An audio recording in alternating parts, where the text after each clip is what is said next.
Party അധ്യക്ഷൻ അരവിന്ദ് കെജ്രിവാളിനെ രൂക്ഷമായി വിമർശിച്ച് ബിജെപി രംഗത്ത്. RSSൽ നിന്ന് സേവനം എന്തെന്ന് പഠിക്കാൻ കേജ്രിവാളിനോട് ആവശ്യപ്പെടുകയാണ് ബിജെപി.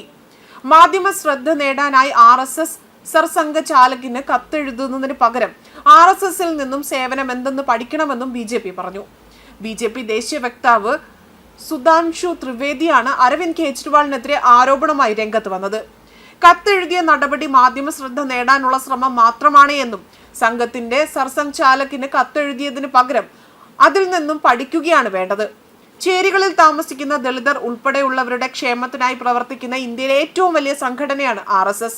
രാഷ്ട്രീയമായ നീക്കങ്ങൾ ഉപേക്ഷിച്ച് RSSൽ നിന്നും അതിന്റെ അനുബന്ധ സംഘടനകളിൽ നിന്നും സേവന മനോഭാവത്തെക്കുറിച്ച് പഠിക്കുകയാണ് ചെയ്യേണ്ടത്. ബിജെപി ആസ്ഥാനത്ത് നടത്തിയ വാർത്താ സമ്മേളനത്തിൽ സംസാരിക്കുകയായിരുന്നു അദ്ദേഹം.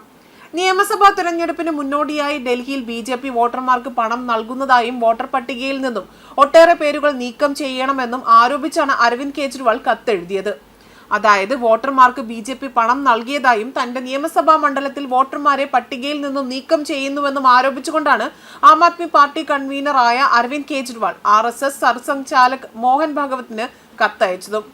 എന്നാൽ ഇതിനെതിരെ ശക്തമായി തിരിച്ചടിച്ചുകൊണ്ട് ബിജെപി ഡൽഹി ഘടകം അധ്യക്ഷനായ വീരേന്ദ്ര സ്വച്ഛ്ദേവ് തന്നെ രംഗത്തെത്തിയിരുന്നു. കേജ്രിവാൾ കളവ് പറയുന്നതാണെന്നും അഴിമതി നടത്തുന്നുവെന്നും വോട്ടർമാർക്ക് വ്യാജ വാഗ്ദാനങ്ങൾ നൽകുന്നതായും അത് അവസാനിപ്പിക്കണമെന്നും അദ്ദേഹം ആവശ്യപ്പെട്ടു.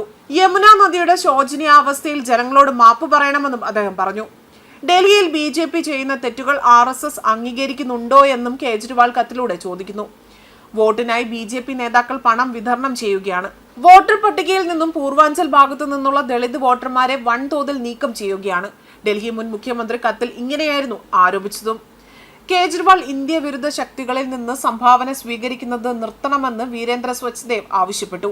ഡൽഹിയിലെ അനധികൃത കുടിയേറ്റക്കാരായ റോഹിംഗ്യൻ നുഴഞ്ഞുകയറ്റക്കാരെയും ബംഗ്ലാദേശികളെയും വ്യാജരേഖകൾ സൃഷ്ടിച്ചും പണം നൽകിയും വോട്ടർ പട്ടികയിൽ ഉൾപ്പെടുത്തുകയാണ് കേജ്രിവാളെന്നും അദ്ദേഹം ചൂണ്ടിക്കാട്ടി. അതേപോലെ തന്നെ കുട്ടികളുടെയും സ്ത്രീകളുടെയും മുതിർന്ന പൗരന്മാരുടെയും പേരിൽ വ്യാജ വാഗ്ദാനങ്ങൾ നൽകുകയാണ്. ജനങ്ങളെ വഞ്ചിക്കുന്ന ഇത്തരം പ്രവർത്തനങ്ങൾ അവസാനിപ്പിക്കണമെന്നും കേജ്രിവാളിന് അയച്ച കത്തിൽ അദ്ദേഹം ആവശ്യപ്പെട്ടു. ഡൽഹി തിരഞ്ഞെടുപ്പിന് മുന്നോടിയായി സമൂഹ മാധ്യമങ്ങളിൽ ശക്തമായ പ്രചരണം ആരംഭിച്ച ആം ആദ്മി പാർട്ടിയും ബിജെപിയും രംഗത്തുണ്ട്. ഇരു പാർട്ടികളും ശക്തമായ വിമർശനവും പരിഹാസവുമാണ് സോഷ്യൽ മീഡിയയിലൂടെയും പങ്കുവയ്ക്കുന്നത്. അവരുടെ പോസ്റ്ററുകൾ നിറഞ്ഞു നിൽക്കുകയാണ്.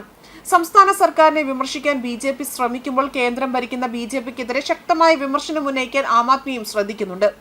അധികാരം നിലനിർത്താൻ വേണ്ടി AAP വോട്ടർമാരെ കബളിപ്പിക്കുകയാണ് എന്ന് ബിജെപി ആരോപിച്ച് രംഗത്ത് വന്നിരുന്നു. അതേസമയം ബിജെപി കള്ളവോട്ട് തേടാൻ ശ്രമിക്കുകയാണെന്നായിരുന്നു ആം ആദ്മി പാർട്ടി അധ്യക്ഷൻ അരവിന്ദ് കെജ്രിവാൾ ആരോപിച്ചതും. ഈ ആരോപണത്തെ സാധൂകരിക്കുന്ന ഡാറ്റയും അരവിന്ദ് കെജ്രിവാൾ സമൂഹ മാധ്യമങ്ങളിൽ പങ്കുവച്ചിരുന്നു. 40 മുതൽ 80 വയസ്സ് വരെ പ്രായമുള്ള ആളുകളെ ഒരു അഡ്രസ്സിൽ ചേർക്കുക എന്നതാണ് കേജ്രിവാൾ ആരോപിക്കുന്നതും. എന്നാൽ കേജ്രിവാളിന്റെ ഈ ആരോപണത്തെ തള്ളി ബിജെപി തന്നെ രംഗത്ത് വന്നിരുന്നു. വോട്ട് ചോർത്താനുള്ള ആം ആദ്മിയുടെ നീക്കമാണിതെന്നായിരുന്നു ബിജെപി ആരോപിച്ചതും. ന്യൂസ് ഡെസ്ക് കർമ്മ ന്യൂസ്.